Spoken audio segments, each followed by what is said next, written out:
Bab 186. Nama, Dewa Perang Surgawi kembali ke kota penulis, Liu Yuetian. Plus matikan mengatur ulang, Long Xiaoman dan Zhou Ahu bertarung dengan sangat sengit tadi malam. Faktanya, Yang Xuan juga sama persis. Ketika kedua pria itu memberi isyarat untuk mendukung Long Quan, mereka tiba-tiba menyerbu sekelompok orang untuk melancarkan serangan ke markas besar Long Xiaoman. Long Xiaoman telah mengerahkan tim besar untuk menyergap dan membunuh kelompok itu. Selain itu, Zhou Abao juga memenangkan pertempuran yang indah. Lawannya tidak menyangka bahwa orang-orang di Gunung Longquan akan tiba-tiba menyerbu dari belakang dan menusuk mereka. Zhou Abao terkejut. Saudara Yang, terima kasih padamu kali ini, pertempuran ini sangat menenangkan. Semangat cemberut Zhou Ahu, yang ditahannya selama beberapa hari, akhirnya terlepas. Dia telah berada di Jianghu selama bertahun-tahun dan tidak pernah kalah dalam pertempuran, tetapi dia tidak pernah begitu tertindas seperti kali ini. Dia telah dituntun oleh hidung lawannya sepanjang waktu, dan bahkan tidak tahu siapa lawannya. Long Xiaoman bahkan lebih senang. Pertempuran ini sangat menyenangkan. Aku sudah lama tidak merasa begitu santai. Aku hanya sedikit menyesal. Aku tidak bisa melihat orang-orang itu menunjukkan taring mereka. Bagaimana dengan korbanmu? Yang Xuan bertanya dengan samar. Mengacu pada kejadian ini, wajah mereka tiba-tiba menjadi gelap. Zhou Ahu menghela nafas, aku belum pernah melihat orang-orang dengan kualitas tempur yang begitu kuat. Orang-orang itu dikepung oleh kita kemarin. Jumlah kita setidaknya 10 kali lipat dari mereka. Tetapi mereka masih tidak menunjukkan tanda-tanda panik. Mereka segera menyesuaikan taktik yang sesuai. Efektivitas tempur mereka sangat kuat dan sangat berani. Tidak ada yang menyerah. Setelah pertempuran, mereka berhasil menembus atau mati. Mereka bahkan tidak menangkap satu orang pun yang hidup. Meskipun mata Zhou Ahu lebih tinggi dari atas, dia juga sangat nyata. Katakan saja apa yang dia miliki. Meskipun dia membenci orang-orang ini, dia tetap memuji efektivitas tempur lawannya. Long Xiaoman juga menghela napas, aku juga. Aku sudah berada di dunia persilatan selama bertahun-tahun dan belum pernah bertemu orang seperti ini. Orang-orang ini tidak pernah berbicara sepatah kata pun sepanjang waktu. Mereka semua menggunakan kontak mata. Mereka tidak memiliki kesempatan untuk menilai tempat mereka berada, mungkin dari aksen mereka. Oh, sepertinya aku meremehkan mereka. Yang Xuan dengan lembut menarik dagunya, apa yang dikatakan Zhou Ahu dan Long Xiaoman agak tidak terduga baginya. Namun, dari deskripsi mereka, Yang Xuan menilai fakta bahwa lawan yang ditemuinya kali ini mungkin datang dari jauh di luar imajinasinya. Ketika dia berada di dunia gelap sebelumnya, meskipun dia tidak pernah terlibat dalam urusan persilatan dalam negeri, dia kadang-kadang mendengar Beberapa orang mengatakan bahwa persilatan dalam negeri juga merupakan tempat di mana terdapat naga tersembunyi dan harimau yang berjongkok. Beberapa kekuatan besar bahkan dapat bersaing dengan beberapa kekuatan kecil di dunia gelap. Tampaknya ini benar. Zhou Ahu dan Long Xiaoman kalah banyak dalam pertempuran ini, tetapi bagaimanapun juga, itu adalah kemenangan. Mereka masih senang dan mengobrol satu sama lain tentang kejadian tadi malam. Yang Xuan sedikit mengernyit, tahu bahwa mereka mungkin akan mendapat banyak masalah kali ini. Kalian berdua bercampur dalam dunia persilatan. Apakah kalian tahu siapa yang paling kuat di Tiongkok? Yang Xuan bertanya. Long Xiaoman berkata dengan cepat, tentu saja, aku tahu. Saat ini, tidak ada kekuatan di Tiongkok yang benar-benar dapat mengklaim raja, tetapi sebagian besar terdiri dari 3 kekuatan, Hongmen di utara, Paviliun Qingyun di timur, dan pertemuan Tianxia di selatan. Ketiganya adalah kekuatan kuno yang telah diwarisi setidaknya selama 200 tahun. Dari perkembangan hingga sekarang, mereka telah muncul dan menghilang. Pada generasi ini, kontradiksi telah mencapai puncaknya. Selama ada api tertentu, perang besar tidak dapat dihindari. Aku khawatir seluruh dunia persilatan harus memicu badai berdarah pada saat itu. Zhou Ahu juga menambahkan, ketiga perusahaan ini sama kuatnya. Mereka memiliki kemenangan dan kekalahan mereka sendiri dalam gesekan yang tak terhitung jumlahnya sejak zaman dahulu. Relatif seimbang apakah ada yang menang tawar-menawar dengan siapa? Tidak mungkin untuk mengatakan perusahaan mana yang terkuat. Kita harus menunggu ketiga perusahaan memulai perang, dan kita tidak akan tahu sampai hasil akhirnya keluar. Yang Xuan merenung sejenak dan berkata, bagaimana jika Anda membandingkan dengan ketiga kekuatan ini? Zhou Ahu berkata sambil tertawa, saudara yang bercanda. Dibandingkan dengan mereka, kita bahkan tidak bisa membuat keributan kecil. Orang-orang hanya perlu berbicara. Kita bahkan tidak memiliki kesempatan untuk melawan. Long Xiaoman mengangguk, jika mereka ingin menggerakkan kita, itu tidak ada bedanya dengan menembak nyamuk. Kedua orang ini biasanya memiliki wawasan yang tinggi dan jarang memperhatikan orang, tetapi ketika mereka menyebutkan ketiga kekuatan ini, mereka menunjukkan kekaguman dan ketakutan. Dapat dilihat bahwa ketiga kekuatan ini jauh lebih besar dari yang dibayangkan Yang Xuan. Kalau begitu, mengapa mereka bertiga tidak mencaplokmu? Meskipun Nanjiang kecil, setidaknya itu masih sepotong daging. Yang Xuan bertanya. Zhou Ahu berkata, tidak sesederhana itu. Meskipun ketiga kekuatan itu besar, tidak ada yang berani main-main. Meskipun kekuatan kecil kita tidak ada apa-apanya di mata mereka, mereka bertambah menjadi besar dan kecil yang tak terhitung jumlahnya. Jika kamu benar-benar ingin memutarbalikkan mereka menjadi tali, kamu tidak bisa meremehkannya. Selama kita tidak menyentuh kepentingan mereka, mereka tidak akan pernah menyentuh kita dengan mudah. Sekarang ketiga keluarga telah mencapai keseimbangan. Jika kita tidak berhati-hati, kekuatan kecil kita akan terguncang, dan keseimbangan akan hancur. Misalnya, kota Nanjiang termasuk dalam kekuatan asosiasi dunia, tetapi mereka tidak pernah terlibat dalam kepentingan kita. Sangat mudah untuk memusnahkan Nanjiang, tetapi begitu menyebar, saya khawatir kekuatan kecil di seluruh selatan akan takut dan waspada terhadap mereka. Jika kekuatan-kekuatan kecil ini lebih mengutamakan dua kekuatan lainnya untuk melindungi diri, itu akan menjadi masalah besar bagi dunia. Sebaliknya, dua kekuatan lainnya juga seperti ini. Air di sungai dan danau sangat dalam, dan ada banyak cara di dalamnya. Ini bukan hanya kompetisi efektivitas tempur, tetapi juga kompetisi strategi dan pikiran. Kekuatan-kekuatan kecil kita seperti bidak catur yang tidak penting. Tampaknya acuh tak acuh, tetapi tidak ada yang yakin. Mungkin bidak catur itu adalah bom waktu, dan tidak ada dari ketiga kekuatan itu yang mudah mengambil risiko. Setelah mendengarkan, Yang Xuan mengangguk sedikit dan memiliki pemahaman umum tentang dunia sungai dan danau domestik. Meskipun mereka jauh dari sebanding dengan dunia gelap dalam hal efektivitas tempur, mereka jauh lebih kompleks daripada dunia gelap dalam beberapa aspek. Secara relatif, dunia gelap lebih primitif, lebih sederhana, dan lebih kasar. Itu adalah hukum rimba buah merah. Ratusan kekuatan, besar dan kecil, saling bertarung hampir setiap hari. Seperti halnya Night Owl Group dan beberapa perusahaan lain yang memiliki kekuatan terbesar, alasan mengapa tidak ada yang bisa menjadi raja bukanlah karena mereka terikat, tetapi karena kekuatan mereka belum mencapai titik itu, dan mereka telah melakukannya secara terang-terangan. Dunia Jianghu berbeda, ada banyak hal yang harus dihindari dan lebih banyak hal yang perlu dikhawatirkan. Oleh karena itu, bahkan jika mereka mencapai kekuatan ini, mereka akan terikat karena beberapa hal, yang memberi kekuatan kecil seperti Zhou Ahu dan Long Xiaoman ruang hidup. Apakah menurutmu salah satu dari tiga kekuatan ini yang akan menyerangmu kali ini? Yang Xuan bertanya, tidak mungkin. Long Xiaoman dan Zhou Ahu berbicara serempak. Pertama, alasan mengapa mereka tidak berani menyerang kita. Harimau itu baru saja menjelaskannya dengan sangat jelas. Pada saat ini, mereka bertiga harus lebih berhati-hati terhadap kita, pasukan kecil.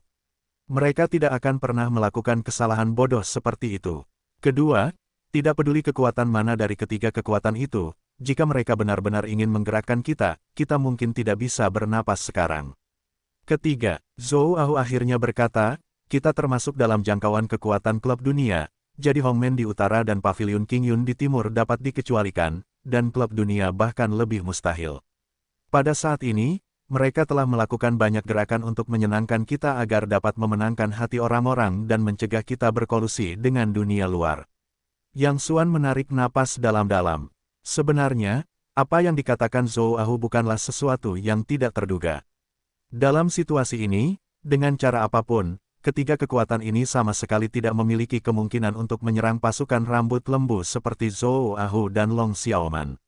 Namun, Yang Xuan tidak tahu mengapa. Dia selalu merasa ada sesuatu yang tersembunyi di sini. Ini adalah indera penciuman tajam yang dilatih melalui hidup dan mati yang tak terhitung jumlahnya di medan perang. Setiap kali indera penciuman ini muncul, pasti ada bahaya besar. Selama bertahun-tahun, indera penciuman tajam ini telah menyelamatkan nyawa Yang Xuan lebih dari sekali di medan perang, dan keakuratannya 100%, dan tidak pernah ada kesalahan. Hari ini, dia mencium bau yang sudah dikenalnya lagi. Nama bau ini adalah bahaya. Saya punya usul. Yang Xuan mengangkat kepalanya dan menatap kedua humaniora itu. Sekarang Yuan Datu telah dihancurkan. Kalian adalah dua kekuatan terbesar di Nanjiang. Sekarang kalian berdua bersatu dan mendistribusikan orang-orang dan kuda di seluruh Nanjiang. Semakin tersebar, semakin baik. Sebaiknya jangan sampai ada sudut yang terlewat. Ini membuat mereka bingung. Zhou Ahu bertanya-tanya, "Saudara Yang, kita harus mendengarkan apa yang kamu katakan. Sekarang kita tidak perlu banyak bicara tentang bergabung dengan Xiaoman. Kita harus melakukan ini, tetapi bukankah kita seharusnya berkonsentrasi untuk mempertahankan poin-poin penting saat ini?" Long Xiaoman juga mengangguk dan berkata, "Ya, jika kamu membubarkan orang-orang dan kuda-kuda saat ini, kamu tidak akan menghancurkan mereka satu persatu dan menggigit mereka sedikit. Ini adalah taktik penambahan minyak yang khas. Meskipun mereka sangat percaya pada Yang Xuan, mereka tidak begitu memahami kata-kata satu sama lain. Membubarkan kekuatan mereka setara dengan membuka tinju mereka menjadi 5 jari. Meskipun jumlahnya tampaknya meningkat, efektivitas tempur mereka yang sebenarnya telah menurun beberapa kali.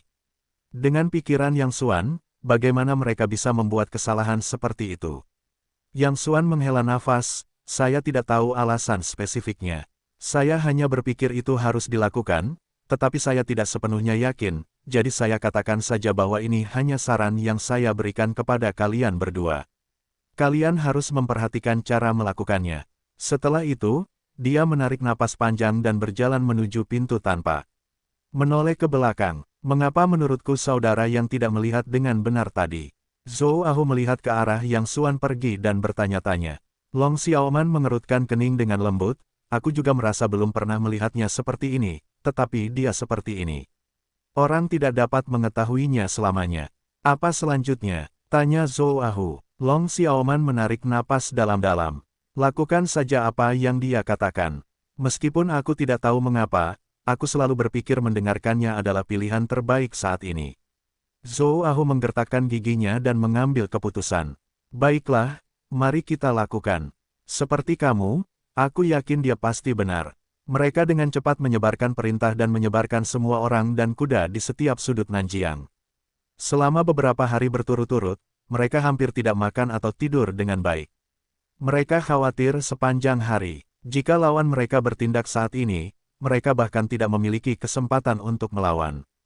Tetapi setelah seminggu lagi, masih tidak ada masalah, dan kota Nanjiang secara mengejutkan tenang. Berdasarkan pengalaman mereka selama bertahun-tahun di dunia persilatan, saya khawatir ini sudah berakhir, tetapi mereka benar-benar tidak mengerti mengapa lawan mereka memilih untuk menyerah ketika mereka menunjukkan kelemahan yang begitu besar.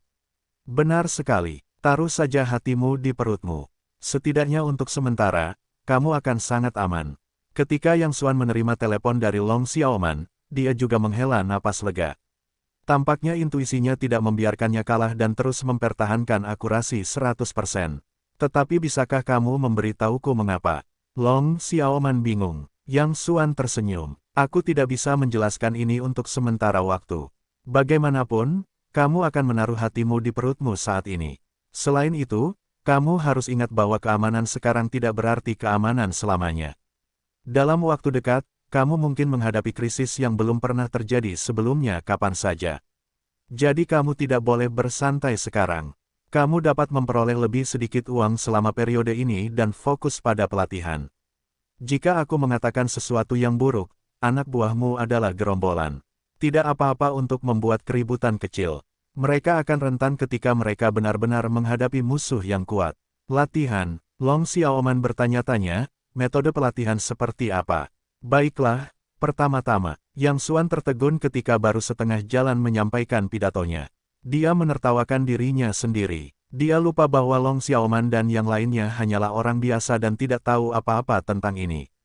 "Baiklah, bukankah ada taman bermain terbengkalai di belakang Gunung Longkuan? Besok kamu kumpulkan para pemimpin dan beberapa anggota kunci dan tunggu aku di sana pukul 5.30 pagi. Ingat, tidak seorang pun boleh terlambat." Setelah menutup telepon, Yang Xuan mengambil kemudi dan mendesah, menyesali bahwa takdir terkadang tidak seperti yang dibayangkannya. Sebenarnya, dia hanya ingin menjadi orang biasa yang sederhana sekarang. Dia sudah lama lelah dengan pertumpahan darah di dunia gelap, jadi dia tentu saja tidak ingin terlalu melibatkan diri dalam dunia persilatan setelah kembali ke masyarakat biasa. Namun sekarang tampaknya tidak demikian, karena dia memiliki karakteristik yang tidak dapat diubah sepanjang waktu, yaitu menghormati kebenaran dan perasaan. Long Xiaoman dan Zhou Ahu adalah orang baik. Yang Xuan bertemu dengan mereka karena berbagai macam kesempatan. Awalnya, dia hanya ingin membalas perasaan manusiawi mereka. Namun, melalui hubungan yang akrab, dia secara tidak sadar menganggap kedua orang ini sebagai temannya. Karena sulit bagi teman-temanmu, tidak ada alasan untuk berdiam diri. Tepat pada saat itu, sebuah mobil Maserati biru tiba-tiba mengejar dari belakang dan berhenti di depannya sambil mencicit. Seorang wanita yang sangat cantik turun dari mobil, tetapi ketika Yang Xuan melihat penampilan wanita itu, reaksi pertamanya adalah memutar setir dan bersiap untuk melarikan diri. Kamu bisa menekanku. Wanita itu tampaknya sudah menduga pria ini akan melakukan hal ini, dan berdiri di depan mobil dengan tangan terbuka. Yang Xuan tersenyum pahit dan menggelengkan kepalanya, jadi dia harus membuka pintu dan keluar. Aku bilang, kakak, tidak juga. Hanya hal kecil terakhir kali, kamu telah mengikutiku selama berhari-hari. Faktanya, beberapa hari yang lalu, Yang Xuan menemukan bahwa ketika dia mengemudi, sering kali ada mobil Maserati di belakangnya. Yang Xuan juga tenang, dia hanya ingin melihat apa yang coba dilakukan mobil itu. Tanpa diduga, pengemudinya ternyata adalah gadis yang kasar ini. Hal-hal kecil, Enron berkata dengan marah, terakhir kali kamu menyentuh tanganmu, Hungaria dan kentut, kamu mengatakan itu adalah hal kecil. Kepolosan Nona Ben dalam hidup ini telah merusak tanganmu, dan kamu mengatakan kepadaku itu adalah hal kecil. Enron masih terlihat sama seperti terakhir kali. Dia memiliki celana pendek koboi yang dibungkus pinggul, kaos oblong bersulam ramping, tubuh yang seksi, dan dua kaki putih besar yang lurus dan ramping, tetapi temperamennya masih tetap seksi seperti sebelumnya. Ketika saya menyebutkan apa yang terjadi di Jalan Guoshu terakhir kali, Enron marah.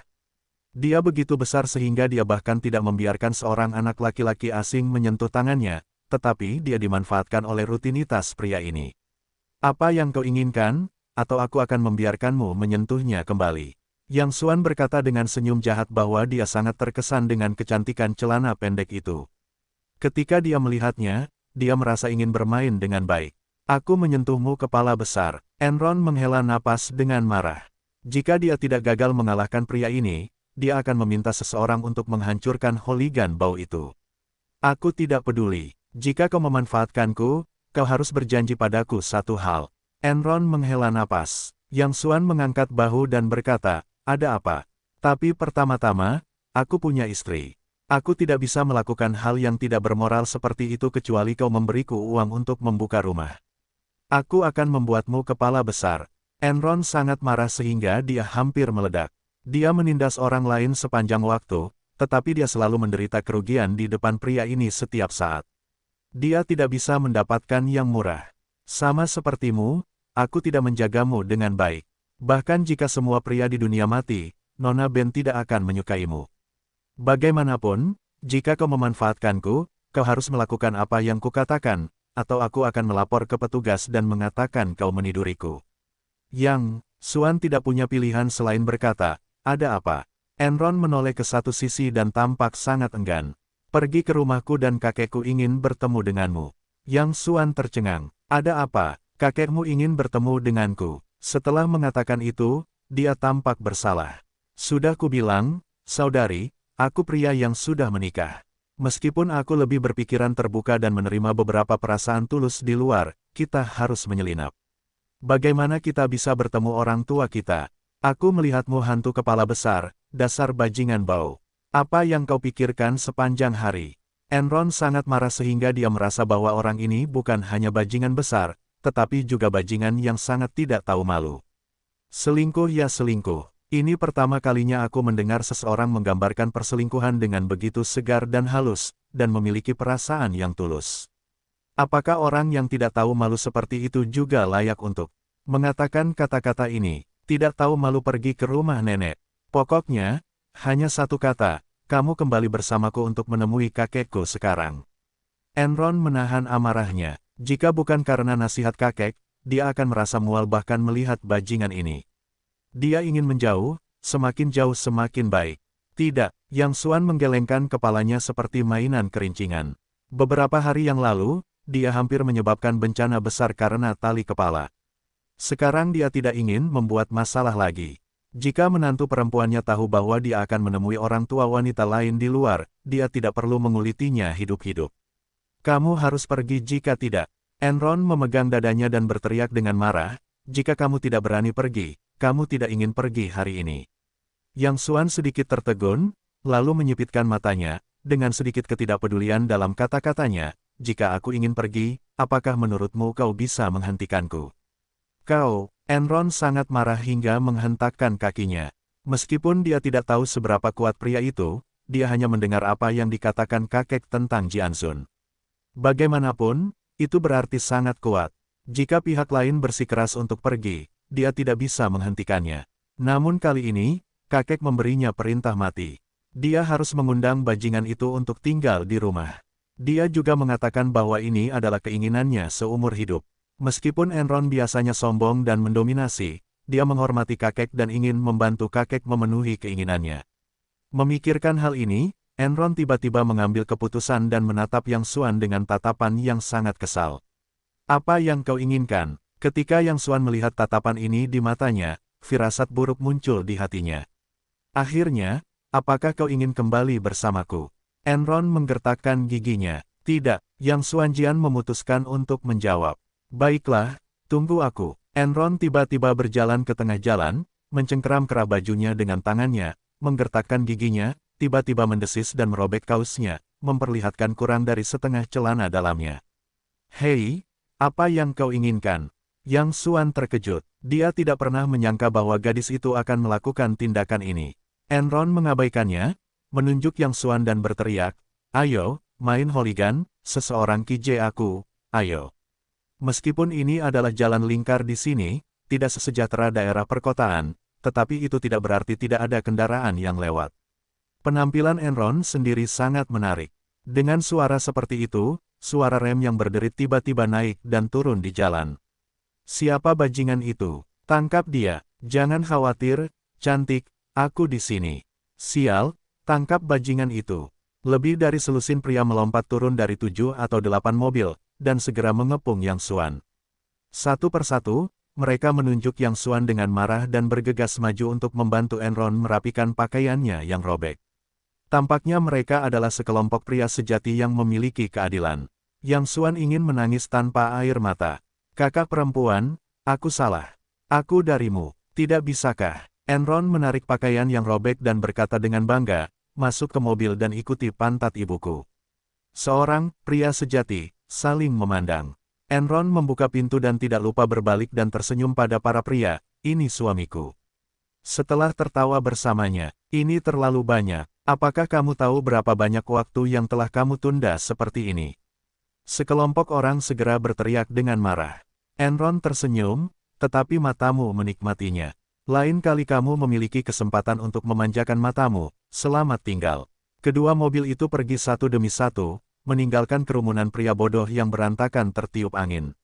Aku pikir kapan kesempatan seperti itu akan datang lain kali. Ketika pertama kali tiba di villa tempat tinggalnya, Enron tiba-tiba menerima panggilan telepon.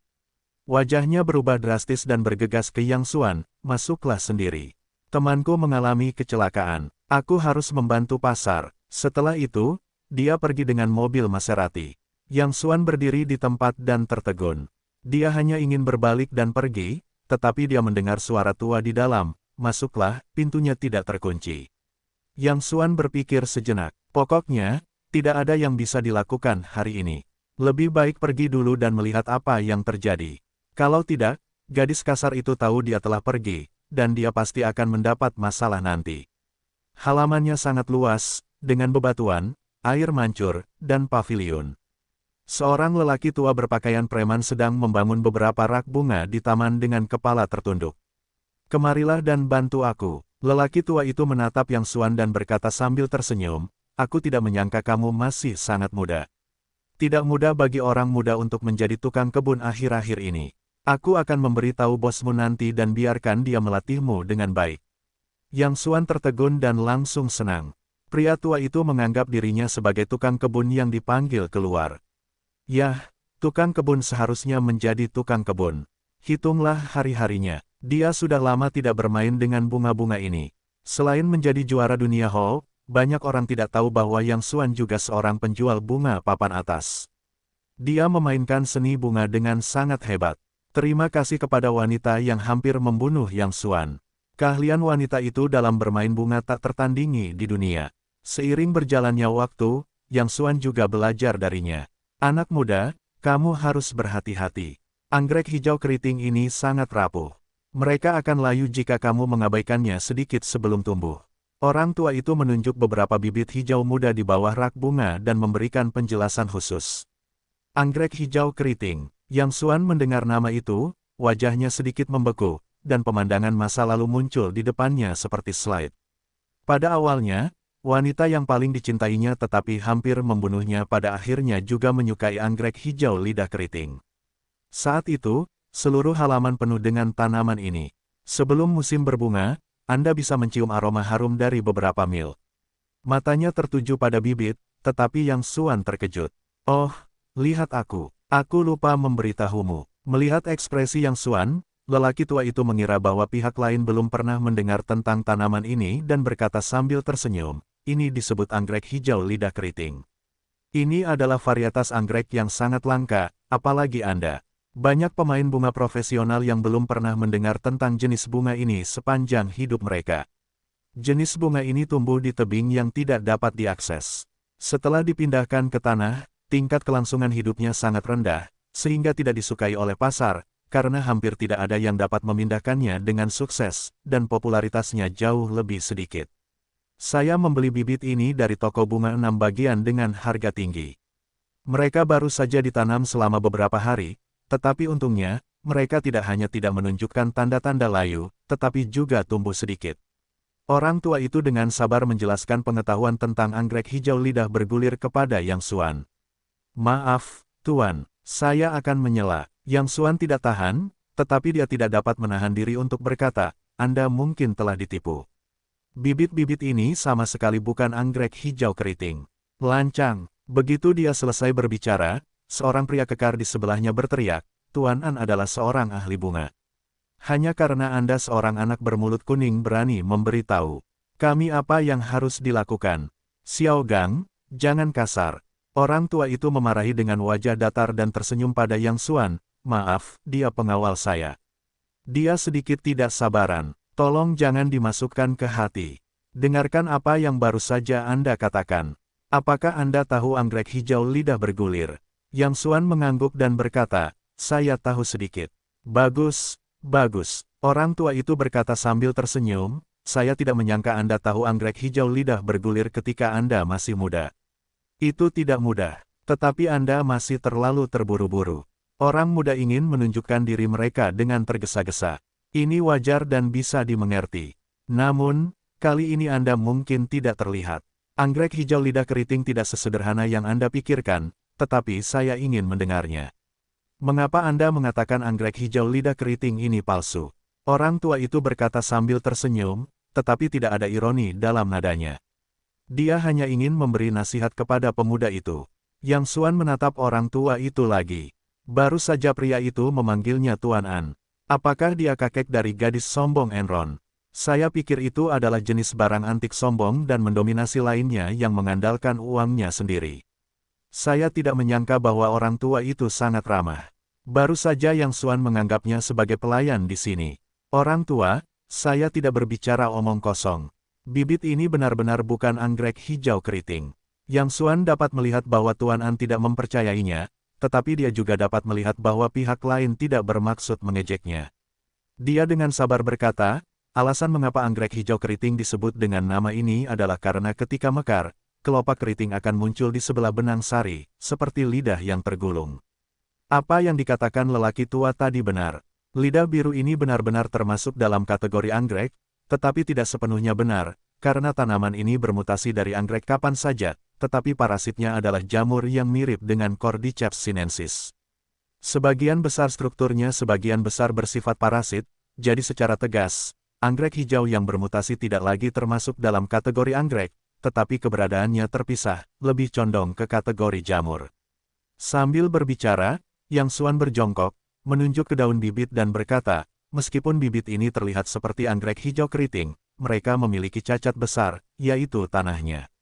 Parasit Cymbidium adalah larva ngengat tebing yang langka. Lingkungan produksi larva sangat keras dan harus bertahan hidup di lingkungan yang disebut pasir berwarna-warni. Meskipun tanah di sini adalah tanah tanam bermutu tinggi, tidak ada komponen pasir berwarna-warni. Jika itu adalah anggrek hijau keriting asli, saya khawatir itu akan layu dalam waktu kurang dari 1 jam. Tetapi Anda baru saja mengatakan bahwa bibit-bibit ini telah tumbuh di sini selama beberapa hari. Mereka tidak layu, tetapi telah tumbuh besar. Dari sini, dapat disimpulkan bahwa bibit-bibit ini sama sekali bukan anggrek hijau keriting. An Tianhe membelalakkan matanya. Dia tidak pernah menyangka bahwa pemuda ini dapat menjelaskan asal-usul anggrek hijau lidah keriting dengan begitu jelas. Butuh waktu puluhan tahun baginya untuk bermain, dan prinsip-prinsip ini baru diketahui dalam beberapa tahun terakhir. Terlebih lagi, dia bahkan tidak tahu apa yang baru saja dikatakan pemuda itu. Tetapi apakah dia berbicara omong kosong? An Tianhe meninggalkan sedikit keraguan di dalam hatinya. Dia tidak pernah percaya bahwa pemuda seperti itu akan memiliki pencapaian seperti itu dalam seni bunga. Yang Xuan melihat melalui pikiran masing-masing dan berkata sambil tersenyum, jangan khawatir, orang tua. Saya punya cara untuk mengetahui apakah itu benar atau salah. Saya akan mengetahuinya segera setelah saya mencobanya. Kemudian dia tiba-tiba mengeluarkan korek api, menyalakan api dan menyulutnya ke arah daun salah satu bibit. Tunggu, An Tianhe terkejut. Anggrek hijau lidah keriting sangat langka, tetapi tidak hanya bisa dibeli dengan uang. Bibit-bibit ini telah membuang banyak tenaga, tetapi mereka tidak dapat dirusak seperti ini. Tetapi sudah terlambat, api korek api telah membakar daun bibit.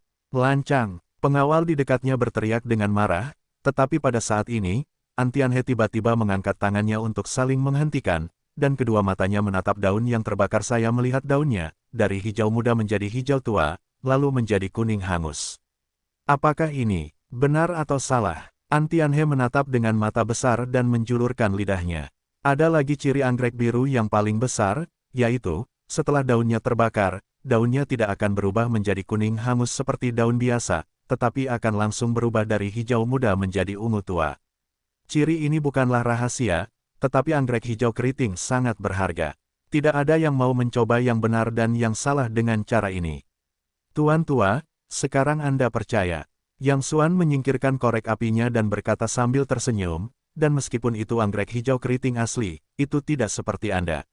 Lingkungan pertumbuhan anggrek hijau sangat keras. Selain pasir berwarna-warni, ada banyak faktor kompleks seperti arah penanaman, orientasi, waktu, del. Jika ditanam dengan banyak tanaman, jarak barisnya sangat khusus, tetapi tidak hanya berpindah ke tanah. Anak muda, aku beruntung bisa bertemu denganmu hari ini. Xiao Gang, ambillah kue puer Gunung Yunan milikku dan aku akan minum bersama adik kecil ini. An Tianhe begitu gembira sehingga meskipun dia hanya mengundangnya untuk minum teh, Xiao Gang, yang telah bersamanya selama bertahun-tahun, tahu betapa beratnya kata-kata lelaki tua itu. Lelaki tuaan pendiam dan tidak suka berurusan dengan orang lain. Bahkan jika seorang teman lama mengunjunginya sesekali, dia hanya akan menjamunya dengan teh biasa. Kue puer Gunung Yunan adalah salah satu barang kesayangan lelaki tua itu. Xiao Gang telah melihatnya mengeluarkannya 3 kali selama bertahun-tahun. Ketiga orang yang datang berkunjung semuanya adalah pemimpin terkenal di berbagai industri. Hari ini, lelaki muda ini memecahkan sebuah preseden. Anak muda, beraninya kau belajar. Kau begitu muda dan memiliki prestasi tinggi dalam seni bunga. Di paviliun di tengah halaman, An Tianhe secara pribadi menuangkan secangkir teh untuk Yang Xuan. Tidak usah dibesar-besarkan. Dulu aku kenal seorang teman yang suka melempar benda ini, jadi aku belajar 2 keterampilan. Yang Xuan mengambil cangkir itu dengan kedua tangannya dan tersenyum. Oh, siapa nama belakang temanmu? Di mana kamu sekarang? Bisakah kamu mengenalkanku? An Tianhe berkata dengan tulus. Yang Xuan memberi sedikit makanan dengan tangannya yang memegang cangkir teh. Cahaya redup melintas di matanya dan berkata dengan senyum pahit, aku tidak tahu di mana dia sekarang, bahkan, aku tidak tahu namanya. An Tianhe tertegun dan menghela napas lama, Kalau begitu, aku tidak akan bertanya lagi. Pertama, bagaimana dengan sup tehku? Itu adalah Yunnan Mountain Puer yang telah pergi ke Jiaxi. Terima kasih, orang tua. Yang Xuan tersenyum dan tahu bahwa pihak lain salah paham padanya, tetapi dia tidak menjelaskan terlalu banyak. Namun, dia tidak berbohong tadi. Wanita yang membuatnya sangat mencintai dan sangat membenci telah menghilang sepenuhnya sejak kejadian itu, dan tidak ada yang tahu keberadaannya. Selain itu, dia selalu menggunakan nama palsu di depan Yang Xuan.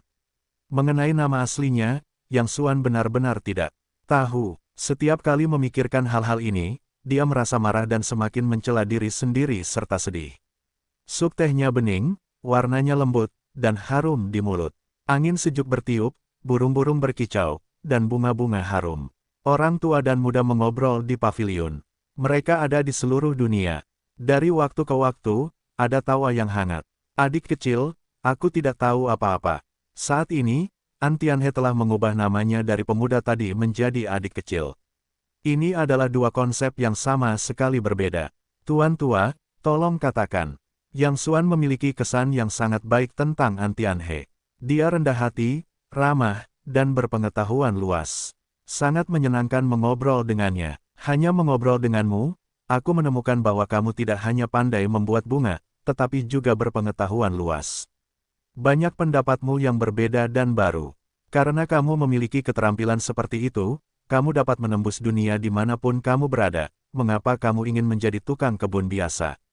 An Tianhe bertanya-tanya. Baru saja, melalui obrolan dengan pihak lain, dia menemukan bahwa pemuda itu memiliki percakapan yang luar biasa dan pengetahuan yang luas. Beberapa ide yang dia ungkapkan sangat baru, yang membuatnya merasa tercerahkan.